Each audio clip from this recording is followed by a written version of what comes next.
Como eu havia dito no domingo, essa semana teria alta probabilidade de grandes volatilidades, e foi exatamente o que aconteceu hoje. A bolsa estava em forte queda, de repente já subiu para alta. Temos aqui alguns ativos ainda no negativo, a gente vai entender o que está acontecendo. Tem algumas aqui ações que realmente tem algum risco, tá?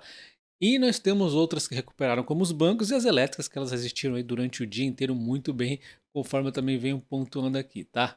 Então já deixa o like no vídeo, se inscreva no canal ativando o sino e vamos entender se temos mais perigos à frente, se isso realmente é algo a se preocupar. Bom, então primeiro a gente volta um pouquinho para trás no dia de ontem, onde foi divulgado o índice de inflação aqui nos Estados Unidos, tá?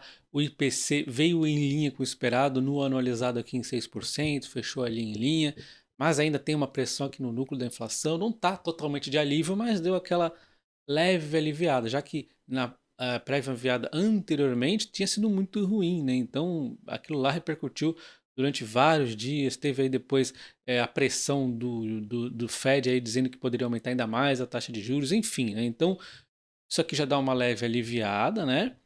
Mas é uma leve aliviada por enquanto.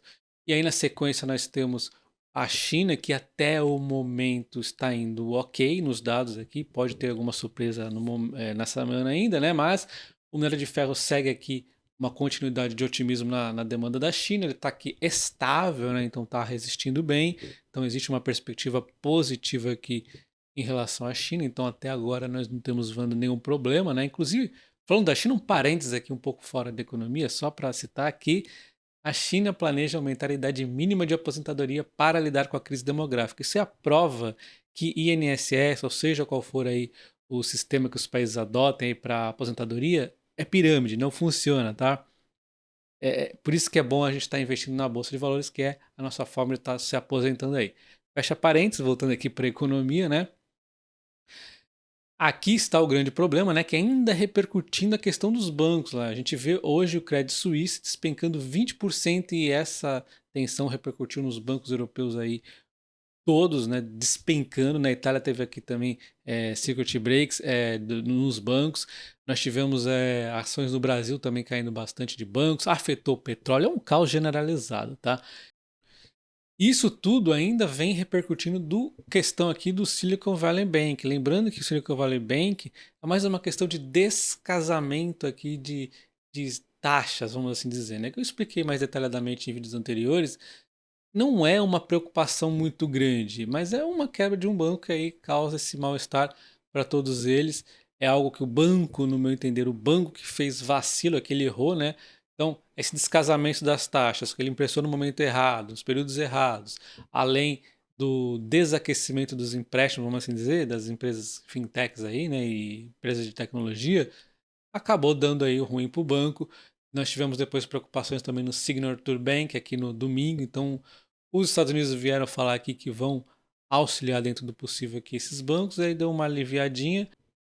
E aí quando a gente entra aqui na questão do banco suíço, o banco saudita, que é o principal aqui acionista do Credit Suisse, falou que já tinha se comprometido, né, a investir aqui 1,5 bilhão em francos suíços no Credit Suisse, após ter adquirido 10% da participação na instituição no ano passado por meio de aumento de capital. Ele não pode ajudar mais, porque ele não pode ajudar acima de 10%.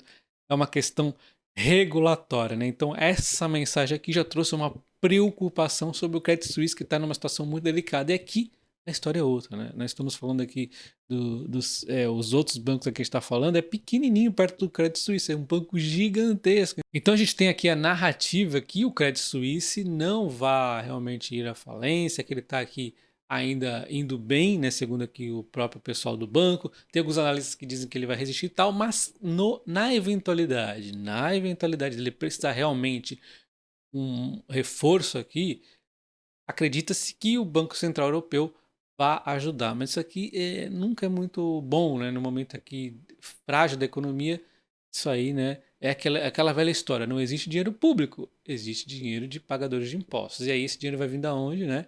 Ou vai ser pago via inflação, ou vai ser pago aí pelos contribuintes lá, e aí, enfim, desaquecimento e tudo mais, né? Lógico que depende da minha quantia, né? Eu tô aqui só citando que dinheiro não vem do nada, né? Então, Existe inclusive essa narrativa que o Banco Central Europeu ele precisa continuar aumentando a taxa de juros para conter a inflação que ainda está persistente.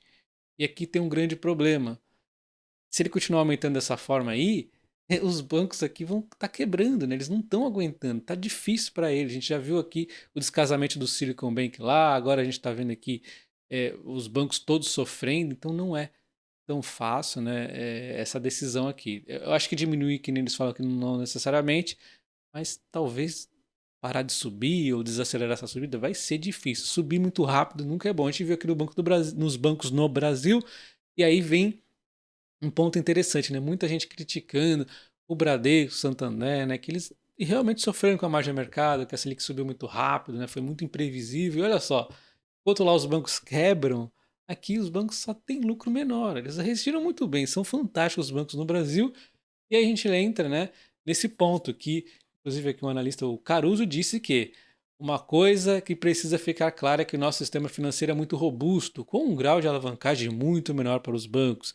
Aqui, então, o problema é mais indireto, é mais no sentido de afetar o preço dos ativos, com o dólar mais forte, commodities e queda, e a bolsa aí caindo também, além das commodities. Então, ele destaca aqui que é mais questão de preço, né?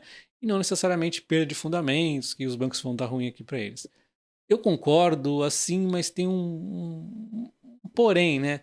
Caso numa improbabilidade aqui de realmente o Credit Suisse dar muito ruim lá e a falência, vai ser um caos tão ruim aí que vai acabar afetando não somente preço, né? Vai ser realmente ruim para os bancos aqui do Brasil, para várias empresas, na verdade, né? Porque nada é isolado, né? Você não tem como falar, ver uma dificuldade financeira gigante aqui em vários países da Europa, vários bancos, e falar que é só lá e ponto final.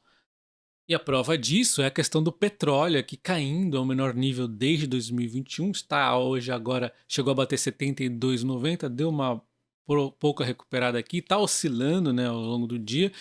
E a questão aqui é a prova de que as empresas petrolíferas não têm nada a ver diretamente com bancos, mas elas têm diretamente a ver, porque isso aí poderia causar talvez um caminho à recessão, talvez um desaquecimento, enfim.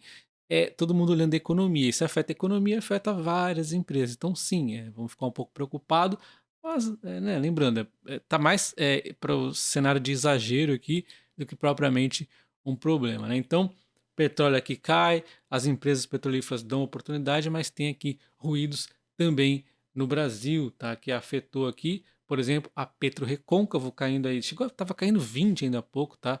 É, por conta da, é, digamos assim, cancelamento da venda que iria estar acontecendo do Polo Bahia Terra, né? Porque lá o Jean Paul Prats, ele tá querendo rever essa intenção de venda, porque estava ali praticamente combinado, sabe? Não estava assinado nada, mas era praticamente certo que iria acontecer essa venda para Petro Recôncavo. E agora parece que não mais, a empresa despenca 20%. E aí eu preciso pontuar algo diferente aqui, uma diferença aqui em relação à 3R Petroleum. A Petrobras já tinha assinado aqui a venda do Polo Potiguar, então aqui já não é mais combinado, é assinado, mas no Brasil nem o passado é certo. Daqui a pouco eles desassinam, né? Não sei, passam um errorex ali, porque o Jean Paul Prats, eu costumo dizer que ele é a raposa tomando conta do galinheiro. O galinheiro é a Petrobras. Se é bom para a Petrobras ou não, ele não está nem aí. Ele quer fazer o populismo ali, né? Então, um poço, por exemplo, aqui da PetroRecôncavo, que, cara, é só ver o desenvolvimento que a PetroRio, que a 3R consegue fazer nos campos. A Petrobras não consegue dar atenção para esses campos, é pouca coisa para ela em relação ao que ela tem aqui para estar explorando, né? O pré-sal aí, puxa, super potencial, campos novos aqui descobertos, né? Ela não quer dar atenção ao negócio desses campos aí já, deixa para as empresas especializadas isso, mas não. O cara quer para ele uma porcaria que vai ficar ali perdendo valor só para fazer o populismo e dizer que não está vendendo fatias da Petrobras. Que era muito melhor pegar esse dinheiro e investir em vários campos aí para ela estar investindo. Então, fica nessa briga aí, pode em algum momento, sei lá, arrumar uma brecha para tirar o Paulo Potiguar, mas é diferente o case da 3R Petroleum com o da PetroRecôncavo. O PetroRecôncavo era um entendimento, né, praticamente certo, mas no Brasil nada é certo, e aqui é 3R é assinado, tá? Quem me diz, na sua opinião, é mais correto a Petrobras vender, observe a palavra, não é doar, é vender o polo para as empresas que são especialistas em trazer mais extração de petróleo desses poços, né? Ou seja, o Brasil vai acabar produzindo de certa forma aqui mais petróleo. Ou será que é melhor deixar na mão da Petrobras esse poço cada vez valer menos, ser desvalorizado, cada vez produzir menos? Não é melhor vender e usar esse dinheiro para investir no que é melhor para a Petrobras, o que é melhor para o Brasil? O Brasil é que está ganhando nisso, a Petrobras está ganhando nisso e, e as empresas aqui, a 3R, a PetroRecôncavo, todo mundo está ganhando nisso. Então o cancelamento dessas vendas desses postos aqui para a 3R e para a Recôncavo é basicamente a frase da Dilma, nem quem ganhar nem perder, vai ganhar ou perder, vai todo mundo perder, alguma coisa do tipo aí, né? Então todo mundo vai perder, né? Não é a melhor opção. Diga aí você no comentário o que você acha. Se inscreva no canal ativando o sino, o like, um abraço, até o próximo. Valeu!